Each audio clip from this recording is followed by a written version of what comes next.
sound like when I step in the building, the atmosphere gon' feel a little different. There he is. Who that little nigga? Yeah. What up, my people? We back in here with another live podcast. This time I got my brother, Baeu Ward. Yeah, man. Introduce yourself. Tell my people who you is, man. I'm Baeu Ward, man. Known in the poetry world as the beautiful poet, author, owner of Speak Your Piece, LLC. Country boy, man. That's it. That's the biggest thing. I'm just a country dude from a little small town called Indian Springs, Georgia. Oh, man. I know where that is, man. Yeah, that's it, bro. Oh, I appreciate you for coming through, man. And when me and you first met, we hit it off. As soon as we met, the vibe was good, man. Right. So I don't know if I ever got a chance to ask you, how did you get into poetry? It's crazy because what you and Sing did. Mm-hmm. When I was younger, I wanted to be a rapper. Right. Because that was the thing. I wanted to be a rapper. Mm-hmm. It was intriguing to me. It stimulates the mind. It makes you think. It makes you create. It makes you do a whole lot of different things. Mm-hmm. So when you think about it, rap is really the same thing as poetry. It's just got a beat to it. Y'all just have beats to y'all stuff. Opposed to with me, it's just words. Gotcha. No beats normally are associated with it. Sometimes we'll add beats to it, but when I got to a certain age and I knew rap was not the thing for me, I'm like, rap ain't the thing for me, bro. It ain't gonna work. It ain't gonna work. Went to the Army, got out, did some other stuff. Met my wife, and I wrote a piece about her, put it on Facebook, and people were like going crazy over it. I said, damn, maybe I need to get back into this shit. Right. But I'm 40-something, almost 50. I don't need to be no damn rapper, though. It's to get into that shit. So I ended up getting back into poetry and realized it's the same thing.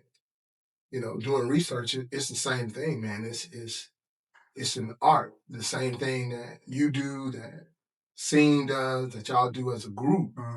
It's an art. Right. And for me, in that when I have these conversations, I don't want people to think I'm knocking rap because that's what I wanted to be. But you have some rappers that aren't on that same level.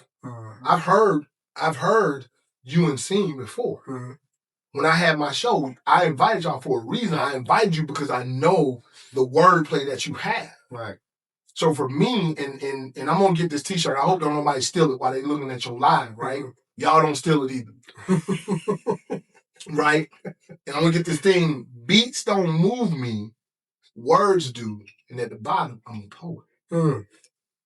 I like it. Words move me. Y'all words move me. Your beat don't mean nothing to me. It's what you telling me, and I'm listening to y'all wordplay, and I'm like, okay, damn.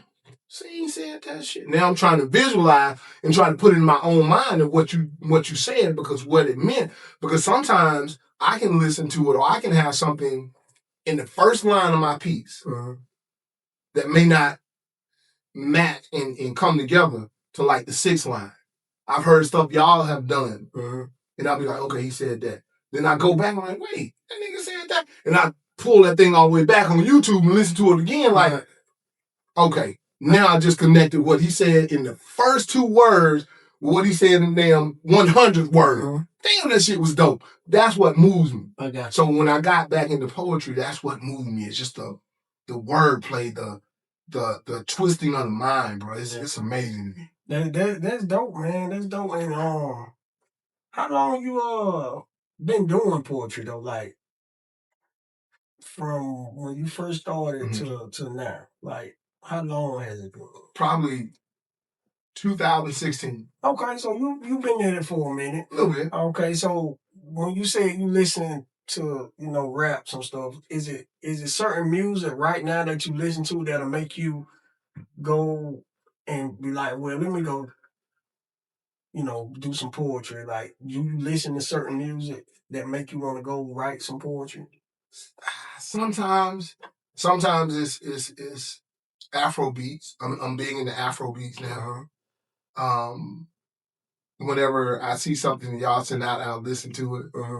And I'm like, okay, these niggas said some dope shit. Yeah. I need to. I'm gonna catch up with them. I'm gonna catch up with them and put some shit on that track or something like that.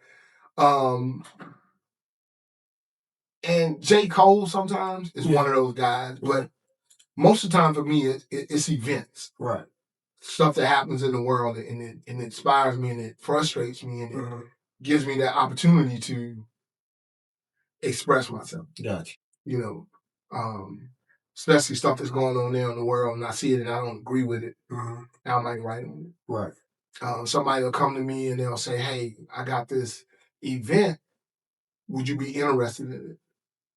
And then I have to think about it because, you know, it's 2 weeks away, and they want you a lot of times, like even with you and Scene, they may want y'all to do something for a particular event, and they want y'all to write something. But what they don't understand as a performer, a lot of times when you write something, you get distracted sometimes. So if you can't complete it in the first 3 or 4 days, and it's something that you're okay with, and it's just some old bull crap, you just throwing something together, just throw something together. Yeah. But you throwing something together, they say, okay, this is dope. This is dope. Then you got to rehearse it. So you got to find time to rehearse it. You got to find time to memorize it. Then you got to find time as an artist, as someone who takes pride in it. You want to perfect it. Sometimes you don't have that time. So that 2-week time span, you're like, but you still continue to write it. And you come back later and put it on. So those are things that kind of inspire me. Some music, but most of the time it's events, man. Events. That's dope, man. And do you have any favorite poetry, spoken word artists that motivate you, that inspire you? I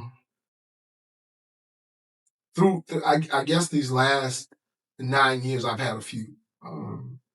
Had a couple of legends who I've had on the show when I had my radio show years back. Georgia Me, legendary. She inspired me. She said some stuff to me on a phone call that made me understand where I was, even being new in the game. Of the effect I had on certain people. And sometimes you make people fear you when you don't know they actually fear you. A guy, Sincere. I think Sincere actually started like in the making area years ago. Sincere, he was like my mentor. Things I would go through, he would talk to me and let me know that, bro, you ain't the first to experience this. You ain't gonna be the last to experience it. But don't let that stop your dopeness. You know what I'm saying? Keep doing what you do. And that's this young guy out of Texas by the name of Yours Truly. He came on one of my shows and he had this piece called Just Spit Poet. And in that thing he talked about, you know, whether you got a lisp, whether you do just spit poet. You know what I'm saying? Regardless of what you do, just spit poet. Somebody needs to hear what you got to say. And one more guy out of Baltimore, Black Chakra. Black Chakra, Yours Truly, and I were on a 3-way. And Black Chakra talked to me, he was talking to me, he said, let me tell you, bro, this is the reason why I write. I write because it's something I need to hear. It's something I need to get off my chest. It's not, I don't write for the crowd. I write for me. Now, if somebody in the crowd likes it, that's fine. But I write for me. And it's a younger guy. And that made me say, whoa, shit. Let me stop worrying about whether I get hand claps or finger snaps or, oh, rewind. That don't mean shit. Write what you know you need to get off your chest. Like when y'all write what you need to get off your. I've heard you write a piece before, and I'll be like, wait a minute, Scene. And I mean, not Scene. Woo, I message you and be like, woo, what's going on with you? He like, bro, I just had to get shit off my chest. It's dope that you say that because I was gonna bring that up. When you brought that up, I was gonna be like, that's what I do. I don't necessarily try to write to see if this person or that person gonna like it. It's just I write toward what I go through. Right. And then another question was, I was gonna ask you, is it any young people into the poetry game? You know, kind of like the music. You know what I'm saying? Is there any young people that actually take the time out and do their poetry and stuff like that? You know, I don't want to say I'm far removed from it, but my 9 to 5 kind of takes me away from the poetry scene now. Because when I when I was just in Georgia every day, I could go and see new artists and all of this.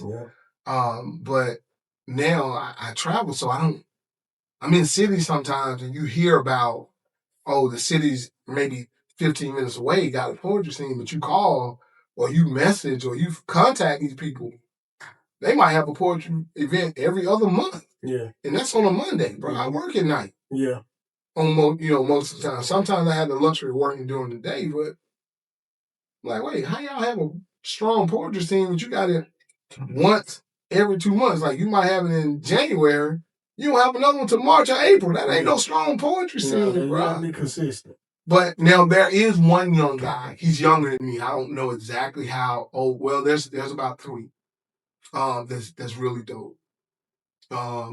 She Bars, B-Rock, and this guy's slightly younger than me. He's not a lot younger than me, but El Uno. Those are the 3 poets that I'll go to their shows if I have the time. Yeah, I'm there. Well, when we talk about real life, real life just happened, man. Yes, sir. You know what I'm saying? But one of your favorite pieces, I was listening to it this morning, actually, and it's called Black Man. Yes, sir. That's one of my favorite pieces. Right there, it is right there. And I moved Lord. Oh, Lord. I done had some sips, man. I don't even know if I can remember that. It's all good. You know. Gotcha. But when I first met you, when I first heard you do your poetry, I was like, woo.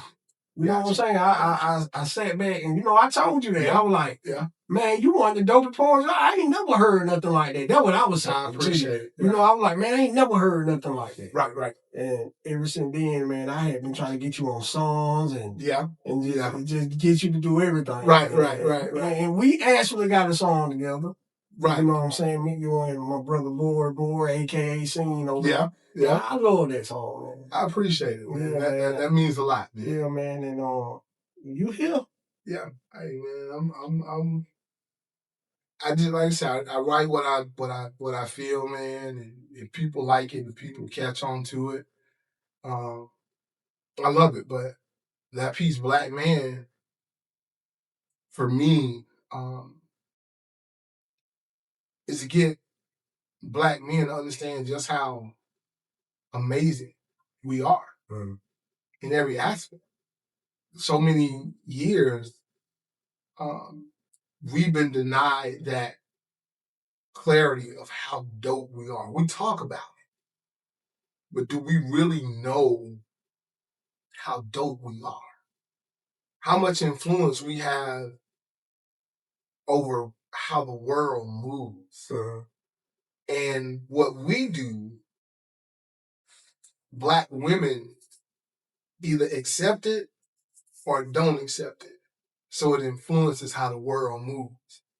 When they started doing the sagging pants, Black women had to accept that. If Black women say, pull your pants up, it would never be a worldwide thing right now. Right. The rims, the black rims that people do now. You got people, Ford, Chevy, BMW, these people manufacturing there with black rims. Why? Because it's something that we did first, so the world accepted it. With the booming systems back in the day. Y'all a little younger than me, so y'all don't know. But back when they had the booming systems, that was outlawed at one point. But then when the white kids started doing it, it became accepted. Yeah. They pulled back. So we as Black men influence so much. And we talked a few minutes ago about this whiskey I drink. Yeah. Uncle Nearest. Yeah. He influenced this kid named Jack Daniels, who's made billions of dollars. Because we are dope in everything we do.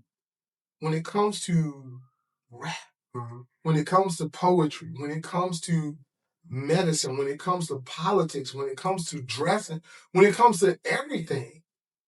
And I wanted to write Black Man because I think sometimes we have to be reminded of how dope we are and not being heard that from a Black woman, not being heard that from our moms, our sisters, because they gonna love us.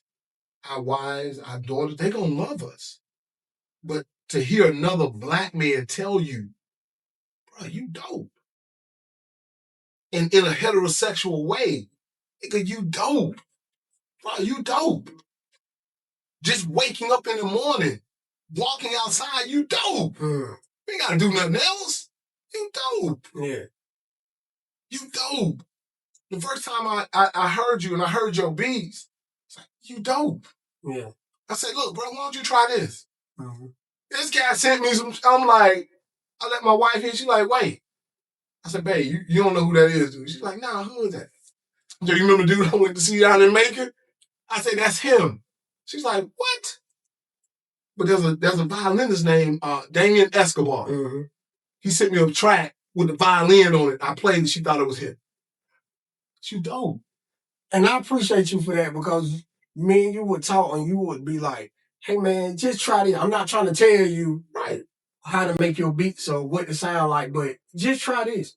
Because, I used to tell you sometimes I used to second guess myself with the beats. Mm-hmm. And you would just be like, hey man, you're dope. Try this though. Try that. And I would send you stuff and you would be like, hey man, me and my wife is vibing out to it. Right. And that's motivation for me. Right. But that's the problem we got. Yes. We're not telling each other that nowadays. Enough. You know what I'm saying? Right. We don't say that because not everybody into competition. Who got the most money, the fanciest cars, the biggest house, you know what I'm saying? And I be having a conversation with him all the time about how did we go from back in the day, how we all stuck together, marching together, sticking together through no matter what, to all of a sudden being so divided right now. I think what happened is when we were together, we had nothing. But the more we get, the more millionaires you see that look like you, the farther we become apart. Because now it's no longer a skin thing; it's a class thing. We don't go to the same places. If I'm making $40 million, we just use an athlete. If I'm making $40 million a year, I'm not gonna go where you making $100,000 a year. We ain't in the same place. And if we happen to show up in the same place, we aren't gonna be around the same people. Cause see, I'm gonna sit in the VIP. You're gonna be out there looking at me being in the VIP. But now, if you want to get a VIP section beside me because you can afford it with your little 150,000, I'm not saying 150,000 is small. I'm just saying with your little 150,000 compared to my 40 million, you sitting next to me, guess what? You can't compete because I'm gonna make you look bad if you try to. I'm gonna make you go bankrupt because what I'm gonna do, I'm gonna get bottles on bottles on bottles on bottles. But if I'm a star, if I'm a Jay-Z, if I'm a Lamar Jackson, I'm just naming some people, right? If I'm Anthony Edwards and I'm back in Atlanta and I'm in Atlanta with him and we sitting next, I can't compete with making $50 million a year.